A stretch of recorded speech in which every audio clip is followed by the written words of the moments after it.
Hi hello friends, welcome back to my channel. Friends, last ವಿಡಿಯೋದಲ್ಲಿ ನಾನು work ಬ್ಲೌಸ್ಗೆ lining ಯಾವ ರೀತಿ ಕಟ್ ಮಾಡ್ಕೋಬೇಕಂತ ತಿಳಿಸ್ಕೊಟ್ಟಿದ್ದೆ. ಈ ವಿಡಿಯೋದಲ್ಲಿ ಲೈನಿಂಗ್ನ ಬೇಸ್ ಮಾಡಿಕೊಂಡು ವರ್ಕ್ ಹಾಕಿರೋಂಥ ಬ್ಲೌಸ್ನ ಯಾವ ರೀತಿ ಕಟಿಂಗ್ ಮಾಡ್ಕೋಬೇಕಂತ ತಿಳಿಸ್ಕೊಡ್ತೀನಿ. ನೋಡಿ, ಈಗ ನಾನಿಲ್ಲಿ ಬ್ಯಾಕ್ ಪಾರ್ಟ್ ಅನ್ನೋದು ಈ ರೀತಿ ಫೋಲ್ಡ್ ಮಾಡ್ಕೋತಾ ಇದ್ದೀನಿ. ನೀವು ಈ ರೀತಿ ಮಿಡ್ಲಿಗೆ ಕರೆಕ್ಟಾಗಿ ಫೋಲ್ಡ್ ಮಾಡ್ಕೊಂಡಾದರೂ ನೀವು ಲೈನಿಂಗ್ ಪ್ಲೇಸ್ ಮಾಡಿಕೊಂಡು ಮೈನ್ ಫ್ಯಾಬ್ರಿಕ್ ಅನ್ನೋದು ಕಟ್ ಮಾಡ್ಕೋಬೋದು. ಇಲ್ಲಾಂದರೆ ಈ ರೀತಿ ಪ್ಲೇಸ್ ಮಾಡಿಕೊಂಡು ಲೈನಿಂಗು ಮತ್ತು ವರ್ಕ್ ಇರೋವಂಥದ್ದು ಮಿಡ್ ಪಾಯಿಂಟ್ ಅನ್ನೋದು ಚೆಕ್ ಮಾಡಿಕೊಂಡು ಈ ರೀತಿ ಪ್ಲೇಸ್ ಮಾಡ್ಕೊಂಡು ಬೇಕಾದರೂ ನೀವು ಮೈನ್ ಫ್ಯಾಬ್ರಿಕ್ ಅನ್ನೋದು ಕಟ್ ಮಾಡ್ಕೋಬೋದು. ನೋಡಿ, ಈ ರೀತಿ ಪ್ಲೇಸ್ ಮಾಡಿದಾಗ ನೆಕ್ ಪಾಯಿಂಟ್ ಇರೋದು ನಿಮಗೆ ಮ್ಯಾಚ್ ಆಗ್ತಾಯಿಲ್ಲ. ನೋಡಿ, ನನಗೆ ಲೈನಿಂಗಲ್ಲಿರೋ ನೆಕ್ ಪಾಯಿಂಟು ಮತ್ತು ವರ್ಕಲ್ಲಿ ಬಂದಿರೋಂಥ ನೆಕ್ ಪಾಯಿಂಟ್ಗೆ ತುಂಬ ಡಿಫ್ರೆನ್ಸಸ್ ಇದೆ. ಈ ರೀತಿ ಡಿಫ್ರೆನ್ಸಸ್ ಇದ್ದಾಗ ಯಾವ ರೀತಿ ಈಗ ನಾನು ಮೈನ್ ಫ್ಯಾಬ್ರಿಕ್ ಅನ್ನೋದು ಕಟ್ ಮಾಡ್ತೀನಿ ಅಂತ ನೋಡಿ ನಂದು ನೆಕ್ ಪಾಯಿಂಟು ಮತ್ತು ವರ್ಕ್ ಹಾಕಿರೋ ಪಾಯಿಂಟು ತುಂಬಾ ಡಿಫ್ರೆನ್ಸಸ್ ಇದೆ. ವರ್ಕ್ಗೆ ನಾವು ಮಿಡ್ಲಲ್ಲಿ ಈ ರೀತಿ ಒಂದು ಫ್ರಿಲ್ ಅನ್ನೋದು ಇಟ್ಟಾಗ ನೋಡಿ ಕರೆಕ್ಟಾಗಿ ಮ್ಯಾಚ್ ಆಗೋ ಥರ ನೀಟಾಗಿ ಒಂದು ಫ್ರಿಲ್ ಅನ್ನೋದು ಇಟ್ಕೊಳ್ಳಿ. ನೆಕ್ ಪಾಯಿಂಟ್ ಕರೆಕ್ಟಾಗಿ ನೀವು ವರ್ಕ್ ಹಾಕಿರೋಂಥ ನೆಕ್ ಪಾಯಿಂಟ್ಗೆ ಮ್ಯಾಚ್ ಆಗಬೇಕು. ಲೈನಿಂಗಲ್ಲಿರೋ ನೆಕ್ ಪಾಯಿಂಟು, ಲೈನಿಂಗಲ್ಲಿ ನೀವೇ ನೆಕ್ ಡೀಪ್ ಮಾರ್ಕ್ ಮಾಡ್ಕೊಂಡಿರ್ತೀರೋ ಆ ನೆಕ್ ಡೀಪು ಮತ್ತು ವರ್ಕಲ್ಲಿರತಕ್ಕಂಥ ನೆಕ್ ಡೀಪು ಕರೆಕ್ಟಾಗಿ ಮ್ಯಾಚ್ ಆಗಬೇಕು. ಹಾಗೆ ವರ್ಕ್ ಹಾಕಿರೋಂಥ ನೆಕ್ಕಲ್ಲಿ ಮಿಡ್ ಪಾಯಿಂಟು ಮತ್ತು ಲೈನಿಂಗ್ ಮಿಡ್ ಪಾಯಿಂಟ್ ಎರಡೂ ಕೂಡ ಮ್ಯಾಚ್ ಆಗಬೇಕು. ಈ ರೀತಿ ನೀವು ಲೈನಿಂಗ್ ಅನ್ನೋದು ಪ್ಲೇಸ್ ಮಾಡ್ಕೋಬೇಕಾಗುತ್ತೆ. ಈ ರೀತಿ ನೀಟಾಗಿ ಪ್ಲೇಸ್ ಮಾಡ್ಕೋಬೇಕು. ನೀವು ಬೇಕಾದರೆ ಅಲ್ಲಿ ನಾನೇನು ಮಿಡ್ಲಲ್ಲಿ ನೆಕ್ ಅಂದರೆ ಮೈನ್ ಫ್ಯಾಬ್ರಿಕ್ ನೆಕ್ ಮಿಡ್ಲಲ್ಲಿ ನಾನೇನು ಫ್ರಿಲ್ ಇಟ್ಟಿದ್ದೀನೋ ಅಲ್ಲಿ ಬೇಕಾದರೆ ಒಂದು 2-3 ಗುಂಡ್ ಪಿನ್ಸನ್ನು ಸೆಕ್ಯೂರ್ ಮಾಡಿಕೊಂಡು ಬೇಕಾದರೆ ನೀಟಾಗಿ ನೀವು ಮೈನ್ ಫ್ಯಾಬ್ರಿಕ್ ಅನ್ನೋದು ಕಟ್ ಮಾಡ್ಕೋಬೇಕು. ಈ ರೀತಿ ನೀವು ಕಟ್ ಮಾಡ್ಕೊಳ್ಳೋವಾಗ ಅಡ್ಜಸ್ಟ್ ಮಾಡಿ ನೀಟಾಗಿ ನೀವು ಕಟ್ ಮಾಡ್ಕೊಂಡಿದ್ದೀವಿ ಅಂದರೆ ನಿಮಗೆ ಸ್ಟಿಚಿಂಗ್ ಮಾಡೋವಾಗ ಈಸಿ ಆಗುತ್ತೆ. ಬ್ಲೌಸಸ್ಗೆ ಕಂಪ್ಯೂಟರ್ ವರ್ಕ್ ಮಾಡಿಸಿದಾಗ ಮ್ಯಾಕ್ಸಿಮಮ್ ನಮಗೆ ನೆಕ್ ಬಿಡ್ತ್ ಅನ್ನೋದು ಜಾಸ್ತಿನೇ ಬಂದುಬಿಟ್ಟಿರುತ್ತೆ. ಸೊ ನೆಕ್ ಬಿಡ್ತ್ ಈ ರೀತಿ ಜಾಸ್ತಿ ಬಂದಾಗ ನೀವು ಮೈನ್ ಫ್ಯಾಬ್ರಿಕ್ನ ಕಟ್ ಮಾಡ್ಕೊಳ್ಳೋವಾಗ ಈ ರೀತಿ ನೆಕ್ ಪಾಯಿಂಟ್ ಅನ್ನೋದು ಕರೆಕ್ಟಾಗಿ ಮ್ಯಾಚ್ ಆಗೋ ಥರ ಪ್ಲೇಸ್ ಮಾಡಿಕೊಂಡು ನೀವು ಕಟಿಂಗ್ ಅನ್ನೋದು ಮಾಡ್ಕೋಬೇಕು. ನೋಡಿ, ಲೈನಿಂಗಲ್ಲಿರತಕ್ಕಂಥ ನೆಕ್ ಪಾಯಿಂಟು ಮತ್ತು ವರ್ಕಲ್ಲಿರ್ತಕ್ಕಂಥ ನೆಕ್ ಪಾಯಿಂಟ್ ಕರೆಕ್ಟಾಗಿ ಮ್ಯಾಚ್ ಆಗೋ ಥರ ನಾನೊಂದು ಗುಂಡ್ಪಿನ್ ಅನ್ನೋದು ಸೆಕ್ಯೂರ್ ಮಾಡ್ಕೊಂಡಿದ್ದೀನಿ. ಈ ರೀತಿ ನೆಕ್ ಪಾಯಿಂಟ್ ಮ್ಯಾಚ್ ಮಾಡಿದಿರ ನೀವೇನಾದರೂ ಮೈನ್ ಫ್ಯಾಬ್ರಿಕ್ ಅನ್ನೋದು ಕಟ್ ಮಾಡ್ಕೊಂಡಿದ್ದೀರ ಅಂದರೆ ನಿಮಗೆ ಶೋಲ್ಡರ್ ಹತ್ರ ನೀವು ಮೈನ್ ಫ್ಯಾಬ್ರಿಕ್ ಕಡಿಮೆ ಬರೋಂಥ ಚಾನ್ಸಸ್ ಇರುತ್ತೆ. ಯಾಕೆ ಅಂದರೆ ನೆಕ್ ಪಾಯಿಂಟ್ನ ಮ್ಯಾಚ್ ಮಾಡೋದಕ್ಕೆ ನಾವೇನು ಮಾಡ್ತೀವಿ ಅಂದರೆ ಮೈನ್ ಫ್ಯಾಬ್ರಿಕಲ್ಲಿ ಫ್ರಿಲ್ ಅನ್ನೋದು ಇಡ್ತೀವಿ. ನೆಕ್ ಅಂದರೆ ಒಂದು ಫ್ರಿಲ್ ಇಟ್ಟಾಗ ನಮಗೆ ಫ್ಯಾಬ್ರಿಕ್ ಒಂದು ಒಳಗಡೆ ಬಂದುಬಿಡುತ್ತೆ. ಆಗ ನಿಮಗೆ ಶೋಲ್ಡರ್ ಹತ್ರ ಮೈನ್ ಫ್ಯಾಬ್ರಿಕ್ಕು ಶಾರ್ಟೇಜ್ ಬರೋವಂಥ ಚಾನ್ಸಸ್ ಜಾಸ್ತಿ ಇರುತ್ತೆ. ಸೊ ಕಟಿಂಗ್ ಮಾಡ್ಕೊಳ್ಳೋವಾಗೆ ನೀವು ನೆಕ್ ಪಾಯಿಂಟ್ ಅನ್ನೋದು ಕರೆಕ್ಟಾಗಿ ಮ್ಯಾಚ್ ಆಗೋ ಥರ ನೀವು ಸರಿಪಡಿಸ್ಕೊಂಡು ಆಮೇಲೆ ನೀವು ಮೈನ್ ಫ್ಯಾಬ್ರಿಕ್ ಅನ್ನೋದು ಕಟ್ ಮಾಡ್ಕೊಳ್ಳಿ. ಈ ರೀತಿ ನಾನು ನೀಟಾಗಿ ಈಗ ಮೈನ್ ಫ್ಯಾಬ್ರಿಕ್ ಅನ್ನೋದು ಕಟ್ ಮಾಡ್ಕೊಂಡಿದ್ದೀನಿ.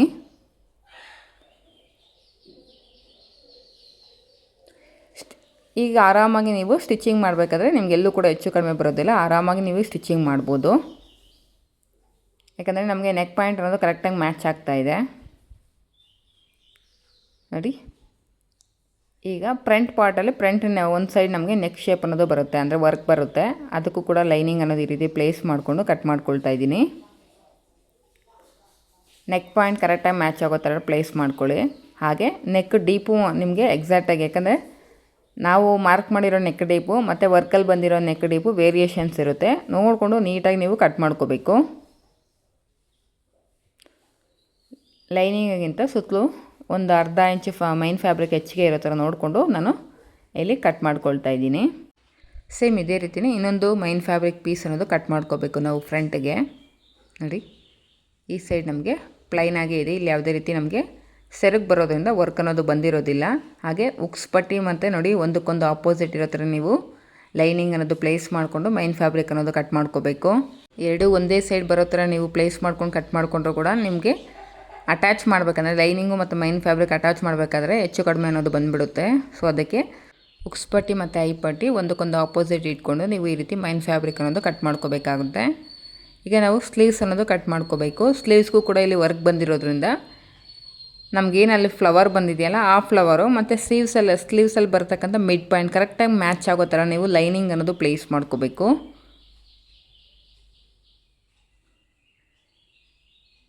ನೋಡಿ, ಈ ರೀತಿ ಸ್ಲೀವ್ಸಲ್ಲಿರೋ ಮಿಡ್ ಪಾಯಿಂಟು ಮತ್ತು ಆ ಫ್ಲವರಲ್ಲಿರೋಂಥ ಮಿಡ್ ಪಾಯಿಂಟ್ ಕರೆಕ್ಟಾಗಿ ಆ ಫ್ಲವರು ನಮಗೆ ಸ್ಲೀವ್ಸ್ಗೆ ಮಿಡ್ ಪಾಯಿಂಟಿಗೆ ಬರೋ ಥರ ನೀವು ಲೈನಿಂಗ್ ಅನ್ನೋದು ಪ್ಲೇಸ್ ಮಾಡಿಕೊಂಡು ಮೈನ್ ಫ್ಯಾಬ್ರಿಕ್ ಅನ್ನೋದು ಕಟ್ ಮಾಡ್ಕೊಳ್ತಾ ಇದ್ದೀನಿ. ಸ್ಲೀವ್ಸ್ಗೆ ನಾವು ಒಂದು ಸೈಡು ಲೈನಿಂಗಲ್ಲೂ ನಾವು ಜಾಯಿಂಟ್ಸ್ ಅನ್ನೋದು ಸ್ಟಿಚ್ ಮಾಡಬೇಕು. ಹಾಗೆ ಮೈನ್ ಫ್ಯಾಬ್ರಿಕಲ್ಲೂ ನಮಗೆ ಒಂದು ಸೈಡ್ ಜಾಯಿಂಟ್ಸ್ ಅನ್ನೋದು ಬರುತ್ತೆ.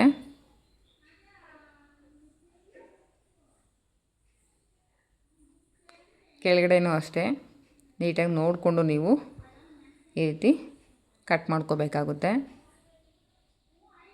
ಈ ವಿಡಿಯೋದಲ್ಲಿ ಏನೇ ಡೌಟ್ಸ್ ಇದ್ದರೂ ಕೂಡ ನನಗೆ ಕಮೆಂಟ್ ಸೆಕ್ಷನಲ್ಲಿ ತಿಳಿಸ್ಕೊಡಿ ಫ್ರೆಂಡ್ಸ್.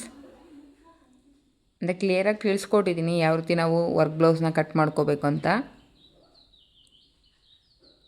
ಈಗ ಉಳಿದಿರೋ ಅಂಥ ಪೀಸಸಲ್ಲಿ ನಾವು ಶೇಪ್ ಬೆಳೆಸ್ಕೋಸ್ಕರ ನಾವು ಕಟ್ ಮಾಡ್ಕೋಬೇಕು ಮೈನ್ ಫ್ಯಾಬ್ರಿಕಲ್ಲಿ. ಈಗ ಯಾವ ರೀತಿ ನಾವು ಬ್ಯಾಕ್ ಪಾರ್ಟಲ್ಲಿ ನೆಕ್ಕನ್ನು ನಾವು ಸ್ಟಿಚ್ ಮಾಡೋದಂತ ತೋರಿಸ್ಕೊಡ್ತೀನಿ.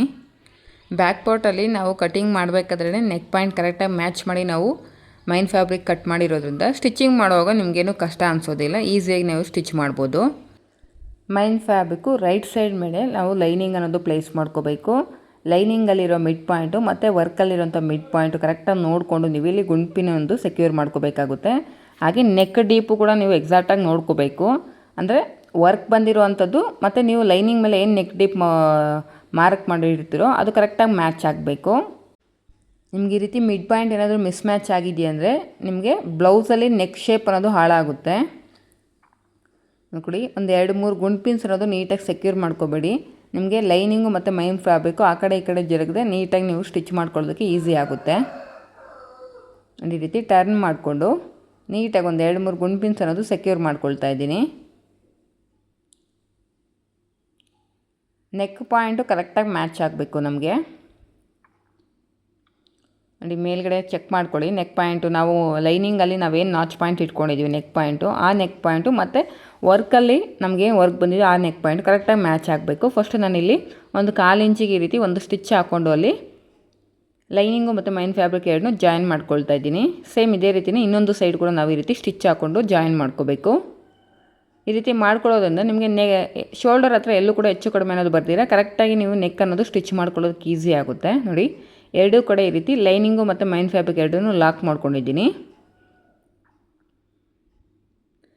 ಈಗ ಮೈನ್ ಫ್ಯಾಬ್ರಿಕ್ಕು ರಾಂಗ್ ಸೈಡಲ್ಲಿ ನಮಗೆ ನೆಕ್ ಶೇಪ್ ಅನ್ನೋದು ಕಾಣಿಸ್ತಾ ಇದೆಯಲ್ವ, ಆ ನೆಕ್ ಶೇಪ್ ಪಕ್ಕದಲ್ಲಿ ನಾವು ಸ್ಟಿಚ್ ಅನ್ನೋದು ಹಾಕ್ಕೊತಾ ಹೋಗಬೇಕು. ವರ್ಕ್ ಪಕ್ಕದಲ್ಲಿ ನಾವು ಸ್ಟಿಚ್ ಅನ್ನೋದು ಸ್ಟಾರ್ಟ್ ಮಾಡ್ಕೊಳ್ತಾ ಹೋಗಬೇಕು. ನೋಡಿ, ಈ ರೀತಿ ಯಾವುದೇ ಕಾರಣಕ್ಕೂ ಸ್ಟಿಚ್ ಅನ್ನೋದು ವರ್ಕ್ ಮೇಲೆ ಬೀಳದೇ ಇರೋ ಥರ ನೋಡಿ ನೀವು ಸ್ಟಿಚ್ ಅನ್ನೋದು ಹಾಕ್ಕೋಬೇಕಾಗುತ್ತೆ.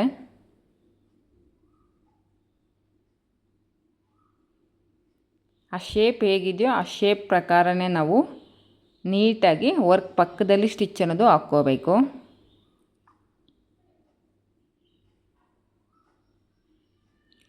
ನೀವು ಮೊದಲೇ ಎಲ್ಲ ಸರಿಪಡಿಸ್ಕೊಂಡು ನೀವು ಮೈನ್ ಫ್ಯಾಬ್ರಿಕ್ ಕಟ್ ಮಾಡಿಕೊಂಡ್ರೆ ನಿಮಗೆ ಈಸಿ ಅನಿಸುತ್ತೆ ಸ್ಟಿಚಿಂಗ್ ಮಾಡೋಕೆ ಕೂಡ. ನೋಡಿ, ಈ ರೀತಿ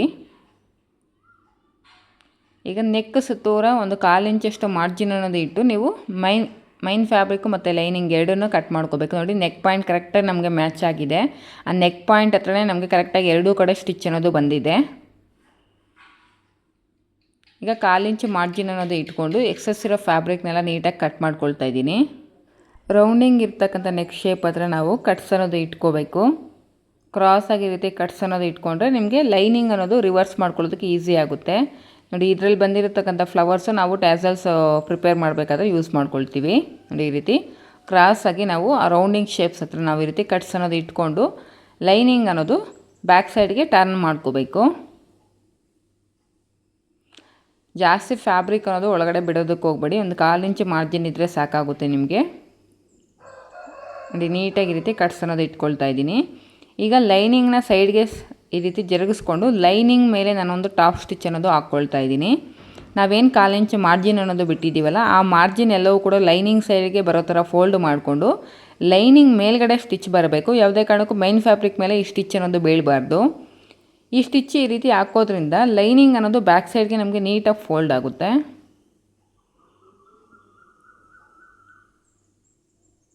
ಮಾರ್ಜಿನ್ ಎಲ್ಲವೂ ಕೂಡ ಲೈನಿಂಗ್ ಸೈಡ್ಗೆ ಇದೆ.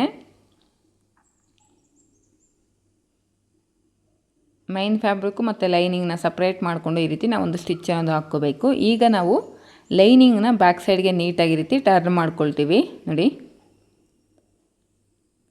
ಲೈನಿಂಗ್ ನಮಗೆ ನೀಟಾಗಿ ಫೋಲ್ಡ್ ಆಗಿದೆ. ನಿಮಗೆ ಬೇಕು ಅಂದರೆ ನೆಕ್ ಮೇಲ್ಗಡೆ ಅಂದರೆ ನಾವೇನು ವರ್ಕ್ ಹಾಕ್ಸಿದ್ದೀವಲ್ಲ ಅದ್ರ ಮೇಲೆ ಕೂಡ ನೀವು ಒಂದು ಸ್ಟಿಚ್ ಅನ್ನೋದು ಹಾಕ್ಕೋಬೋದು. ನೋಡಿ, ಈ ರೀತಿ ಏನು ವರ್ಕ್ ನಮಗೆ ಸ್ಟಾರ್ಟಿಂಗ್ ಪಾಯಿಂಟ್ ಇದೆಯೋ ಅಲ್ಲಿಂದ ನಾವು ಸ್ಟಿಚ್ ಅನ್ನೋದು ಸ್ಟಾರ್ಟ್ ಮಾಡ್ತಾಯಿದ್ದೀನಿ. ನೋಡಿ, ಲೈನಿಂಗ್ನ ನೀಟಾಗಿ ಬ್ಯಾಕ್ ಸೈಡ್ ಫುಲ್ ಮಾಡಿಕೊಂಡು ಈ ರೀತಿ ವರ್ಕ್ ಮೇಲ್ಗಡೆ ಒಂದು ಟಾಪ್ ಸ್ಟಿಚ್ ಅನ್ನೋದು ಹಾಕ್ಕೊಬಿಟ್ರೆ ನಿಮಗೆ ಲೈನಿಂಗ್ ಅನ್ನೋದು ಔಟ್ಸೈಡ್ಗೆ ಕಾಣಿಸ್ದೆ ನೀಟಾಗಿ ಫಿನಿಶಿಂಗ್ ಬರುತ್ತೆ ನೆಕ್ ಅನ್ನೋದು. ಬಟ್ ಈ ಸ್ಟಿಚ್ ಅನ್ನೋದು ನೀವು ವರ್ಕ್ ಮೇಲೆ ಹಾಕ್ತಾ ಇರೋ ಸ್ಟಿಚ್ಚು ಕಾಣಿಸ್ಬಾರ್ದು, ಆ ರೀತಿ ನೀವು ಸ್ಟಿಚ್ ಅನ್ನೋದು ಹಾಕ್ಕೋಬೇಕಾಗುತ್ತೆ. ಈ ರೀತಿ ಸ್ಟಿಚ್ ಹಾಕಿದ ನಂತರ ಒಂದು ಸಲ ನೀಟಾಗಿ ಐರನ್ ಮಾಡ್ಕೊಬಿಡಬೇಕು, ಆಗಲೇ ನಿಮಗೆ ಫಿನಿಶಿಂಗ್ ಅನ್ನೋದು ನೀಟಾಗಿ ಬರುತ್ತೆ. ಐರನ್ ಮಾಡ್ಕೊಂಡಿದ್ದ ನಂತರ ನಾವು ಮೈನ್ ಫ್ಯಾಬ್ರಿಕ್ಕು ಮತ್ತು ಲೈನಿಂಗ್ ಎರಡನ್ನೂ ಕೂಡ ಜಾಯಿನ್ ಮಾಡಿಕೊಂಡು ಎಕ್ಸಸ್ ಇರೋಂಥ ಮೈನ್ ಫ್ಯಾಬ್ರಿಕ್ನ ನೀಟಾಗಿ ಟ್ರಿಮ್ ಮಾಡ್ಕೋಬೇಕು. ನೋಡಿ ನೆಕ್ ಅನ್ನೋದು ನಮಗೆ ಈ ರೀತಿ ರೆಡಿ ಆಯಿತು. ನಾನು ನೀಟಾಗಿ ಐರನ್ ಮಾಡಿಕೊಂಡು ನೋಡಿ ಮೈನ್ ಫ್ಯಾಬ್ರಿಕ್ಕು ಮತ್ತು ಲೈನಿಂಗ್ ಎರಡನ್ನೂ ಕೂಡ ಅಟ್ಯಾಚ್ ಮಾಡ್ಕೊಂಡಿದ್ದೀನಿ. ಈಗ ನಾವು ಡಾಟ್ಸನ್ನು ಸ್ಟಿಚ್ ಮಾಡ್ಕೋಬೇಕು. ನಾವು ಕಟ್ಟಿಂಗ್ ಮಾಡಬೇಕಾದ್ರೆ ಡಾಟ್ಸಾಗೆ ಅಲ್ಲಿ ನಾಚ್ ಪಾಯಿಂಟ್ ಅನ್ನೋದು ಇಟ್ಕೊಂಡಿದ್ವಿ. ನಾವೇನು 3/4 ಇಂಚು ಡಾಟ್ಗೋಸ್ಕರ ತೊಗೊಂಡಿದ್ದೀವೋ ಆ 3/4 ಇಂಚನ್ನ ನಾವು ಡಾಟಾಗಿ ಇಲ್ಲಿ ಹಿಡಿತಾ ಇದ್ದೀವಿ. ಲೆಂತ್ ಬಂದು 4.25 ಇಂಚು ಡಾಟ್ ಲೆಂತ್ ಅನ್ನೋದು ಹಿಡಿತಾ ಇದ್ದೀನಿ. ಸೇಮ್ ವಿಡ್ತು ಸೇಮ್ ಲೆಂತಲ್ಲೇ ನಾವು ಆ ಕಡೆನೂ ಡಾಟ್ಸ್ ಅನ್ನೋದು ಸ್ಟಿಚ್ ಮಾಡ್ಕೋಬೇಕು.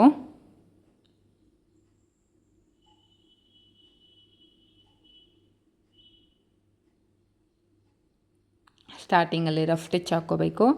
ಲೆಂತನ್ನು ಮಾರ್ಕ್ ಮಾಡ್ಕೊಳ್ತಾ ಇದ್ದೀನಿ. ಆ ಕಡೆ 4.25 ಇಂಚು ಲೆಂತ್ಗೆ ನಾವು ಸ್ಟಿಚ್ ಮಾಡಿದ್ದೀವಿ. ಹಾಗೆ ಡಾಟನ್ನು ಸ್ಟಿಚ್ ಮಾಡಬೇಕಾದ್ರೆ ನಮಗೆ ಪಾಯಿಂಟೆಡ್ ಬರಬಾರ್ದು. ನೋಡಿ ನನಗೆ ಈ ಸೈಡು ಪಾಯಿಂಟೆಡ್ ಬಂದಿಲ್ಲ. ಈಗ ನಾನು ಮತ್ತೆ ಇನ್ನೊಂದು ಸೈಡ್ ಪಾಯಿಂಟೆಡ್ ಬಂದಿರೋದ್ರಿಂದ ಮತ್ತೆ ನಾನು ಡಾಟ್ ಅನ್ನೋದು ಸ್ಟಿಚ್ ಮಾಡ್ಕೊಳ್ತಾ ಇದ್ದೀನಿ. ಡಾಟ್ನ ಸ್ಟಿಚ್ ಮಾಡುವಾಗ ಪಾಯಿಂಟೆಡ್ ಬರದೇ ಇರೋ ಥರ ನೀವು ಡಾಟ್ ಅನ್ನೋದು ಸ್ಟಿಚ್ ಮಾಡ್ಕೋಬೇಕಾಗುತ್ತೆ. ಎರಡು ಡಾಟ್ಸು ಲೆಂತ್ ಕೂಡ ನಮಗೆ ಸೇಮ್ ಬಂದಿದೆ. ಈ ರೀತಿ ನಾವು ಡಾಟ್ಸ್ ಅನ್ನೋದು ಸ್ಟಿಚ್ ಮಾಡಿಕೊಂಡು ಈಗ ವೇಸ್ಟ್ ಪಟ್ಟಿ ಅನ್ನೋದು ಅಟ್ಯಾಚ್ ಮಾಡ್ಕೋಬೇಕು. ವೇಸ್ಟ್ ಪಟ್ಟಿನ ಅಟ್ಯಾಚ್ ಮಾಡ್ಕೊಳ್ಳೋದಕ್ಕೆ ನಾನಿಲ್ಲಿ 1.5 ಇಂಚ್ ಇರೋ ಥರ ಸ್ಟ್ರೈಟಾಗಿ ಲೈನಿಂಗ್ ಪೀಸ್ ಅನ್ನೋದು ಕಟ್ ಮಾಡ್ಕೊಂಡಿದ್ದೀನಿ. ಒಂದು ಸೈಡು ಆ ಲೈನಿಂಗ್ಗೆ 1/4 ಇಂಚ್ ಮಾರ್ಜಿನ್ಗೆ ಈ ರೀತಿ ಫೋಲ್ಡ್ ಮಾಡಿಕೊಂಡು ಸ್ಟಿಚ್ ಹಾಕ್ಕೊತಾ ಇದ್ದೀನಿ.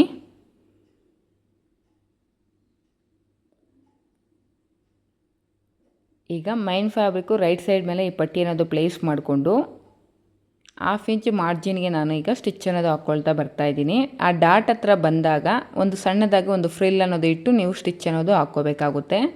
ಸೇಮ್ ಈ ಕಡೆ ಡಾಟ್ ಹತ್ರ ಬಂದಾಗೂ ಈ ಕಡೆ ಡಾಟ್ ಹತ್ರನೂ ಒಂದು ಫ್ರಿಲ್ ಅನ್ನೋದು ಇಟ್ಟು ನೀವು ಈ ಪಟ್ಟಿ ಅನ್ನೋದು ಅಟ್ಯಾಚ್ ಮಾಡ್ಕೋಬೇಕು. ಈ ರೀತಿ ಡಾಟ್ ಹತ್ರ ಒಂದು ಫ್ರಿಲ್ ಇಡೋದ್ರಿಂದ ನಿಮಗೆ ಫಿನಿಶಿಂಗ್ ನೀಟಾಗಿ ಬರುತ್ತೆ. ನೋಡಿ ಫ್ಯಾಬ್ರಿಕ್ ನಮಗೆ 3 ಲೇಯರ್ಸ್ ಇರೋದ್ರಿಂದ ಇಲ್ಲಿ ನಾನು ವಿ ಕಟ್ಟಲ್ಲಿ ಮಾರ್ಜಿನ್ ಅನ್ನೋದು ಕಟ್ ಮಾಡ್ತಾ ಇದ್ದೀನಿ. ಈ ರೀತಿ ಕಟ್ ಮಾಡಿದ್ರೆ ನಿಮಗೆ ನಾವೇನು ಬ್ಯಾಕ್ ಸೈಡ್ಗೆ ಫೋಲ್ಡ್ ಮಾಡಿ ಸ್ಟಿಚ್ ಮಾಡ್ತೀವಲ್ಲ ಪಟ್ಟಿ ಅನ್ನೋದು ಫಿನಿಶಿಂಗ್ ನೀಟಾಗಿ ಬರುತ್ತೆ. ಈ ರೀತಿ ಎಕ್ಸಸ್ ಇರೋಂಥ ಮಾರ್ಜಿನನ್ನು ಕಟ್ ಮಾಡಿಕೊಂಡ್ರೆ ಈಗ ಲೈನಿಂಗನ್ನು ಈ ರೀತಿ ಸೈಡ್ಗೆ ಜರುಗಿಸ್ಕೊಂಡು ಲೈನಿಂಗ್ ಮೇಲ್ಗಡೆ ಒಂದು ಟಾಪ್ ಸ್ಟಿಚ್ ಅನ್ನೋದು ಹಾಕ್ಕೊಳ್ತಾ ಇದ್ದೀನಿ.